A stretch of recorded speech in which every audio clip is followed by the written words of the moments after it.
नमस्कार प्रेक्षकांनो, कसे आहात सगळे? स्वागत आहे तुमचं भावनांचा प्रवास या चॅनलवर नवीन असाल तर चॅनलला सबस्क्राईब करा, म्हणजे सिरियलचे अपडेट्स तुमच्यापर्यंत लवकर पोहोचतील.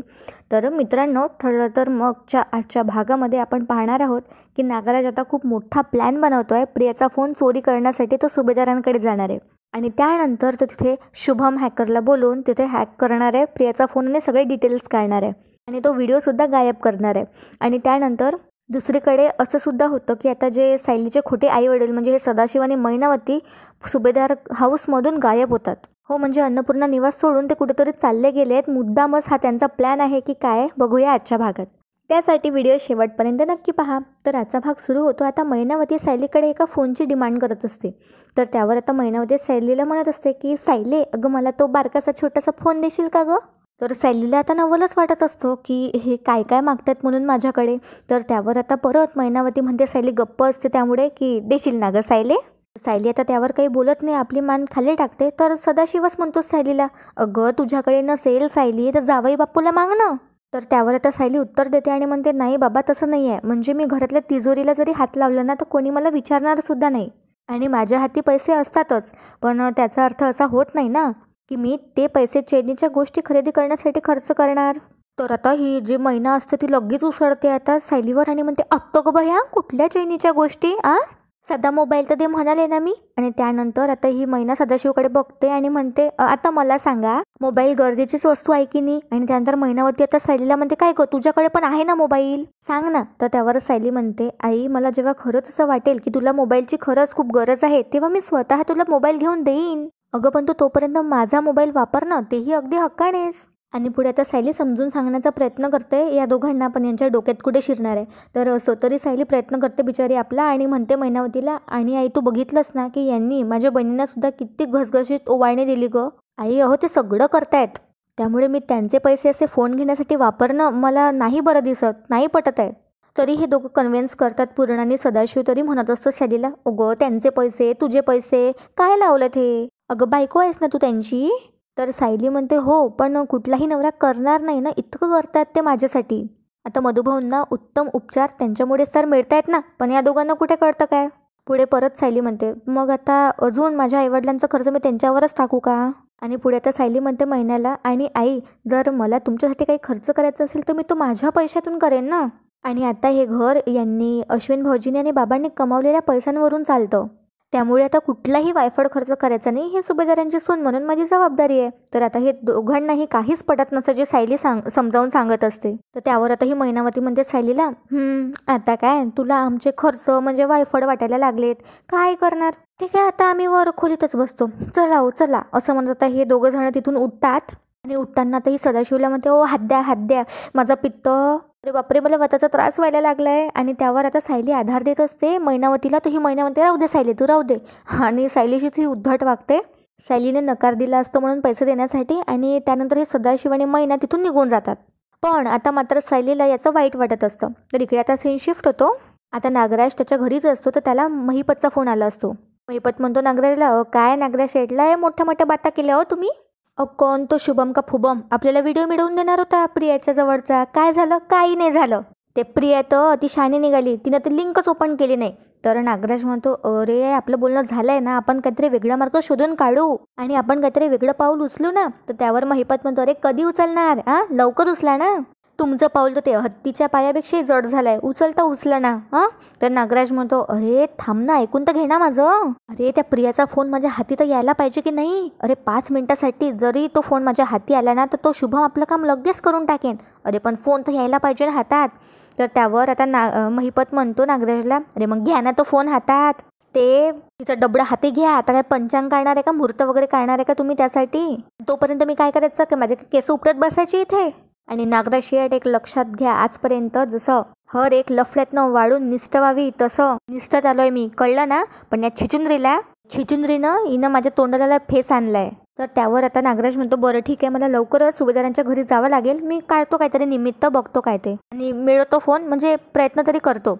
तर त्यावर आता महिपत म्हणतो, मग मिळवा तो व्हिडिओ, अजून प्रयत्न नको आणि टाइमपास नको अजून. तर आता सीन शिफ्ट होतो आणि सदाशिव आणि मैनावती आपल्या खोलीत आली असतात. तर सदाशिव म्हणतो आता मैनावतीला, अगं महिने म्हटलं या घरात आल्यावर सोन्याच्या ताटात जेवता येईन, पण कसला काय ग, असं वाटलं हिरेमोठ्याने आंघोळ करता येईल, पण काय साधा तर मोबाईल मागायला गेलो तिच्याकडं तर पोरीच्या हातून पैसेच सुटना.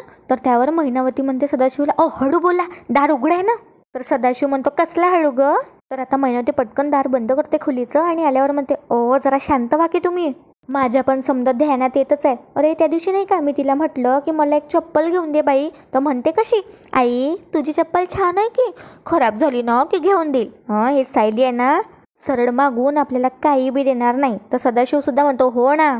आणि पुढे ही महिना म्हणते, आणि ह्या सासरच्यांचे तिच्या पैसे असेच आपल्या हाती लागणार नाही, ते काय म्हणतात ना. आणि ही महिनावती आता बोट दाखवते अशी आणि असं तिरप करत असते. तर त्यावर आता सदाशिव तिच्या हातावर मारतो आणि म्हणतो, बोट काय दाखवतेस, कळलं मला. कळलं मला की उंगलीत तेडी करावी लागेल आहे आपल्याला. त्याचाच विचार करतोय ग, पण काही सुचत नाही ग महिनावती. आणि त्यानंतर ही महिनावती सुद्धा डोकं खाजवते आपलं आणि काहीतरी सुचवत असते. तर आता इकडे सीन शिफ्ट होतो आणि सायली आता तिला वाईट वाटत असतं आणि आपल्याच विचारात असते. सायली किचनमध्ये असते उभी आणि मनात तिच्या विचार चालू असतात की आई बाबा असे का वागले असतील. म्हणजे त्यांच्या परिस्थितीबद्दल मला वाईट वाटतं, पण ते इतके टोकाला का जात असतील, हे मला नाही आवडत. तर तितक्यात आता किचनमध्ये अस्मिता येते आणि सायलीला म्हणते, सायली अगं हे सगळे नवरे आहेत ना, मुद्दाम वागतात असंच वाटतंय मला. बायकोला वाट बघायला लावली की जाम खुश होतात ना. तर आता सायली म्हणते, काय झालं अस्मिता ताई. तर अस्मिता म्हणते, अगं बघ ना, मी कधीपासून सचिनला म्हणतेय माझ्या नवऱ्याला की तू भारतात ये बा, तिथून सुट्टी काढून वगैरे. या अशा अवस्थेत मला त्याच्या वाचून चैनच नाही पडत आहे ग. पण बघ ना, रोज काहीतरी बहाणा देतोय तो.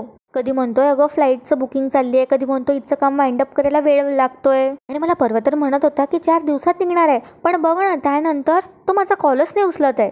माझा जीव इथे किती खालीवर होतोय त्याला कळतच नाही आहे गं. तर त्यावर आता सायली म्हणते, अस्मिता ताई, उलट ते मुळात आता भारतात येत आहे हेच आनंदाची बातमी नाही आहे का. आणि इतकी मोठी सुट्टी काढायची म्हणून थोडा वेळ लागणारच ना. आता सायली सुद्धा आता स्वयंपाक करता करता हे बोलत असते अस्मिताशी. तर पुढे आता सायली म्हणते अस्मिताला, तुम्ही नका काळजी करू, ते लवकरात लवकर परत येतील. तर अस्मिता म्हणते, हो पण एक फोन तर करू शकतो ना तो मला.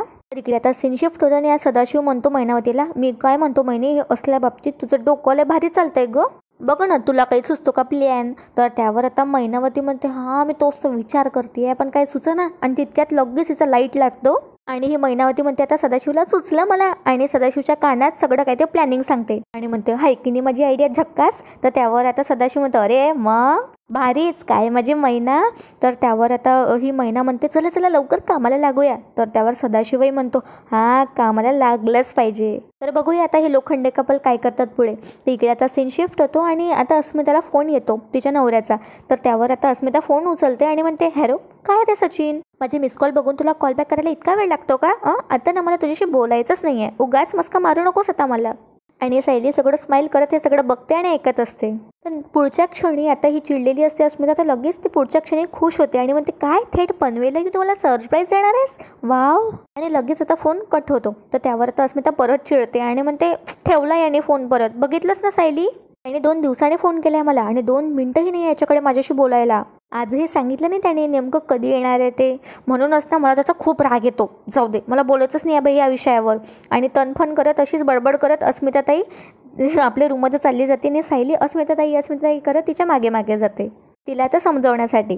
तर इकडे आता सीन शिफ्ट होतो. नागराज डायनिंगवर बसलेला असतो. तो सुमन सगळं काय वाढत असते, नाश्ता वगैरे. आणि बघा प्रेक्षकांना आता नागराज सुमनसोबत काय करतो.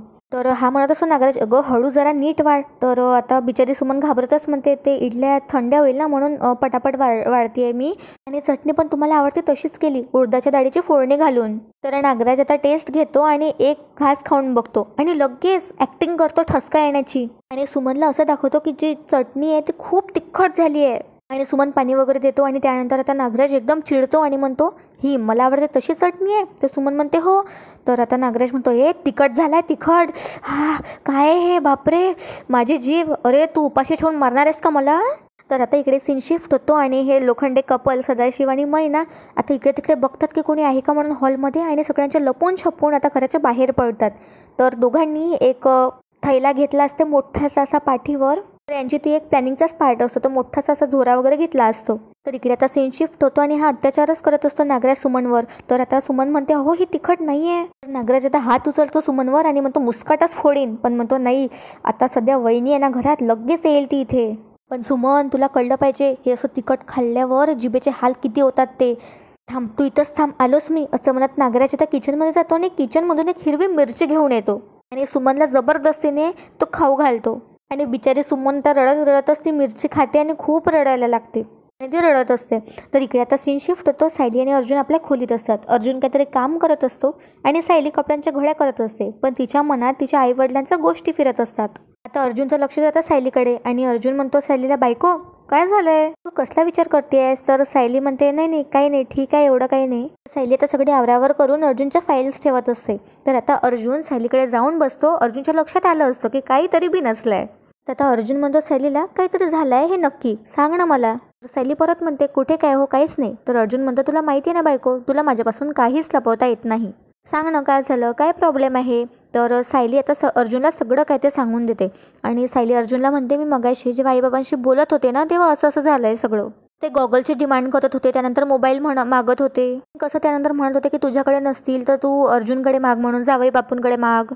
तर त्यानंतर त्या सायली म्हणते अर्जुनला, म्हणजे मला मान्यच आहे की त्यांनी खूप हालाकीचे दिवस काढले आहेत, पण आणि आता त्यांना जे काही हवं ते मिळायलाच हवं, पण म्हणून काय तुमच्याकडे आता पैसे मागून त्यांची हाऊस माऊस मी पूर्ण करावी असं मला नाही वाटत. आणि अर्जुन यावर विचार करू लागतो. तर इकडे आता सीन शिफ्ट होतो. आता सुमन किचनमध्ये काहीतरी काम करत असते. तितक्या तिथे प्रतिमा येते आणि विचारते सुमनला, काय ग सुमन, नाश्त्यासाठी काय बनवलंय आज. तर आता प्रतिमाच्या लक्षात येतं की काहीतरी झालंय. तर आता सुमन म्हणते, वहिनी इडल्या केल्यात मी. म्हणजे अशी सुमन अवॉइड केल्यासारखीच बोलते प्रतिमाकडे, म्हणजे चेहरा लपवता. तर त्यावर प्रतिमाच्या लक्षात येतं. तर प्रतिमा म्हणते, काय ग सुमन, तू रडली आहेस का. तर सुमन म्हणते, नाही. तर प्रतिमा म्हणते, अगं खोटं बोलू नकोस, अगं डोळे बघ तुझे कसे झालेत, नाक सुद्धा लाल झालंय, सांग सुमन काय झालंय. तितक्यात तिथे आता नागराज येतो आणि हे सगळं ऐकत असतो दुरूनच. तर सुमन म्हणते, आता काही नाही, मी ते कांदा चिरत होते ना म्हणून डोळे लाल झाले असतील. त्यानंतर आता प्रतिमाला टॉपिक चेंज करायचा म्हणून लगेच आता सुमन म्हणते, मी काय म्हणते, पूर्णाजीला ना आवडते ना इडल्या, तर तिथे देऊया का, आपण जाऊन इडल्या तिथे देऊया का, जाऊन मी त्यांच्यासाठी डबा भरून ठेवलाय.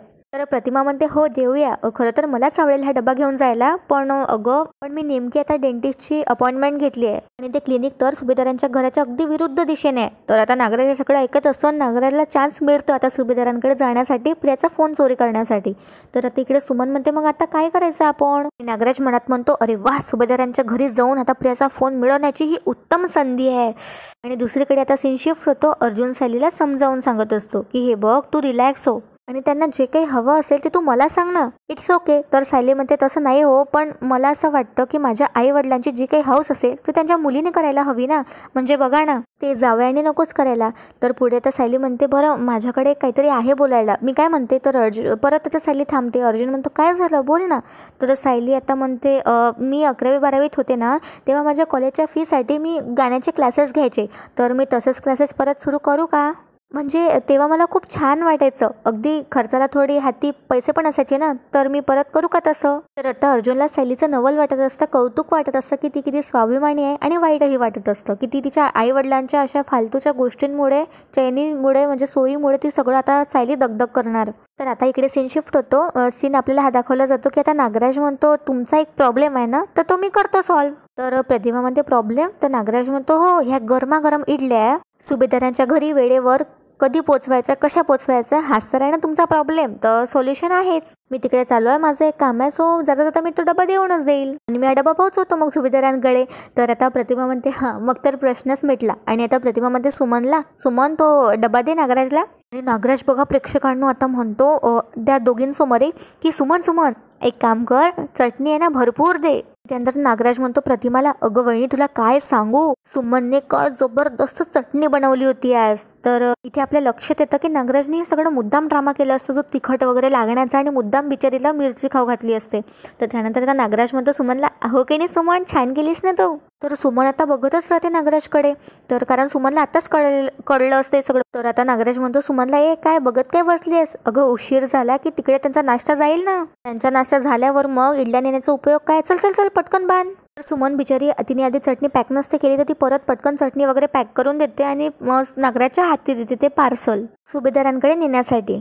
तर इकडे आता सीन शिफ्ट होतो आणि अर्जुन म्हणतो सायलीला, अगं तुला मग परत असं क्लासेस घेऊन छान वाटत असेल तर तू नक्की क्लासेस घे, पण आईबाबांच्या खर्चासाठी म्हणून पैसे कमवायचे म्हणून जर तू हे करत असशील तर ते मला नाही आवडणार आणि त्याचं मला खरंच खूप वाईट वाटेल. तर त्यावर आता सायली म्हणते, अरे मला काय करायचं ना, खरंच काहीच कळत नाही आहे हो. म्हणजे मला एका बाजूने असं वाटतं की माझ्या आईवडिलांच्या सुखात कुठलीही कमी पडता कामा नये, आणि त्या दुसऱ्याच बाजूला हे वाटतं की सुभेदारांचं मन खूप मोठं आहे, पण त्यांचा कोणी गैरफायदा घेता कामा नये. तर अर्जुन म्हणतो सायलीला, रिलॅक्स, हे बघ तू स्ट्रेस घेऊ नकोस, आपण एक काम करू ना, मी त्यांच्याशी बोलतो आणि काहीतरी मिडवे काढतो. तर त्यानंतर आता अर्जुन आणि सायली खोलीत जातात. आता सदाशिव आणि मयणाच्या, तर ते दोघेही तिथे नसतात.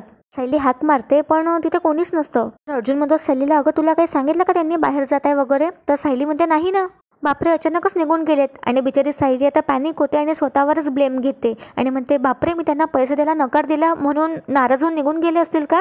हो, पण मग ते कुठे गेले असतील आणि काय करत असतील, त्यांना शोधायला हवं. तर अर्जुन म्हणतो, हो 1 मिनिट तू शांत हो, त्यांना फोन करा आधी. तर सायली फोन करते तर त्यांचा फोन सुद्धा लागत नसतो. तर सायली म्हणते, नाही फोन बंद येतोय, ते नक्की माझ्यावरून नाराज होऊन निघून गेले असतील. आणि हे दोघं लगेच निघतात त्या दोघांना शोधायला. हॉलमध्ये आता प्रताप, कल्पना आणि अस्मिता बसली असतात. तर अर्जुन सायली न बोलताच तिथून निघून जातात.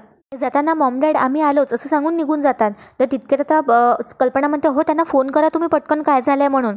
तर प्रताप म्हणतो, हो ना, टेन्शनमध्येच दिसला अर्जुन. तर प्रताप आता अर्जुनला फोन करतो आणि विचारतो, काय झालं अर्जुन, काही प्रॉब्लेम झालाय का? आता यांना सुद्धा कळालेलं असतं की सदाशिव आणि मैना न सांगताच घर सोडून निघून गेलेत. आणि प्रेक्षकांनो, आजचा भाग इथेच संपतो. आता उद्याच्या भागात आपल्याला पाहायला मिळणार आहे की हा सदाशिव आणि जे मैना असते ते दोघं प्लॅन बनवतात की आता अशी रस्त्यावर जाऊन भीक मागायची, आणि मग सायली अर्जुनला दया येईल आणि काही दया येऊन हे आता त्यांना पैसे देतील किंवा यांच्या गरजा भागवतील. पण होतं पूर्ण उलटं प्रेक्षकांनो. आता सायलीला आता पूर्ण 100% खात्री पटली असते की हे दोघं तिचे आईवडील नाही आहे म्हणून. आणि अर्जुन तिला DNA टेस्टबद्दल सांगतो. तर सायली म्हणते, हो पण ते चेंज तर करताच येतं ना, मला तर खात्री आहे की हे दोघं माझे आईवडील नाहीच आहे. तर आता सायली पुढे काय पाऊल घेते बघूया, हे माहिती करण्यासाठी की हे दोघं तिचे आईवडील नाही आहेत. तर प्रेक्षकांनो, तुम्हाला आजचा भाग आवडला असेल तर प्लीज चॅनलला सबस्क्राईब करा, व्हिडिओला लाईक करायला विसरू नका. बघूया उद्या आता नागराज प्रियाचा फोन कसा काय चोरी करतो. तोपर्यंत आजचा भाग तुम्ही एन्जॉय करा. धन्यवाद.